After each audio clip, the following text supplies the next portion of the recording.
खासदार सुप्रिया सुळे यांनी पुण्याच्या पुरंदर तालुक्यामधील नीरा येथे कांदा बाजारपेठेला भेट देऊन व्यापाऱ्यांशी चर्चा केली। केंद्र सरकारच्या चुकीच्या धोरणांमुळे कांदा उत्पादनांचे नुकसान होत असून इतके दिवस बंद असलेला कांदा बाजार सुरू केल्याबद्दल शेतकऱ्यांचे आणि ज्यांनी सुरू केला आहे त्यांचे मी आभार मानते असं म्हणत खासदारांनी इतर विषयावरही आपलं मत मांडलं। मी आणि अमोल कोल्हे संसदेत कांद्याला आणि दुधाला भाव मागितला तेव्हा आमचं निलंबन केलं गेलं। केंद्र सरकार सातत्याने शेतकऱ्यांचं कंबरडं मोडण्याचं काम करतंय असा आरोप देखील खासदार सुप्रिया सुळे यांनी केला आहे। नमस्कार, आज मी नीऱ्यामध्ये हा कांदा बाजार सुरू केला आहे त्याबद्दल इथल्या शेतकऱ्यांचे आणि सगळ्यांनी ज्यांनी सहकार्य केलं त्यांचे आभार मानते।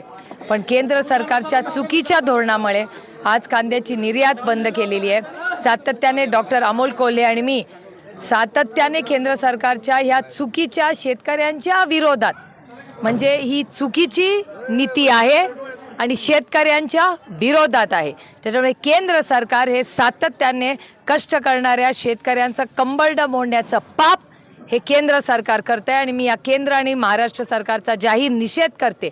छोट्या मोठ्या कामासाठी केंद्र सरकारकडे आपले सगळे इथून सगळे नेते जातात, पण तुमच्या आणि माझ्या दुःखासाठी शेतकऱ्याला हमी भाव मिळण्यासाठी आणि कांद्याची निर्यात उघडा हे म्हणण्यासाठी आजपर्यंत एकही नेता सत्तेमधला गेलेला नाही।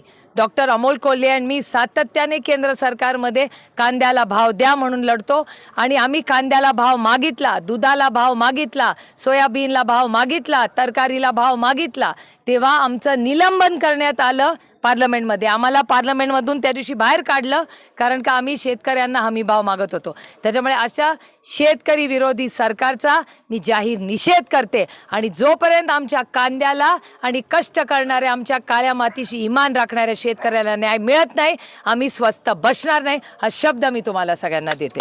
आणि आपल्याला इथे शेतकरी भवन काढायचं आहे, सगळ्या शेतकऱ्यांची सोय करायची आहे। आता अनेक वर्षानंतर हा लिलाव आपण तुमच्या सगळ्यांच्या प्रयत्नातून सुरू होत आहे। मी तुमचे जाहीर आभार मानते आणि टप्प्याटप्प्याने अतिशय चांगली व्यवस्था आपल्या प्रत्येक शेतकऱ्याला ते हे हक्काचं घर वाटेल नीऱ्यामध्ये अशी आपण सगळे मिळून सोय करू। धन्यवाद। जय हिंद, जय महाराष्ट्र, जय आघाडी।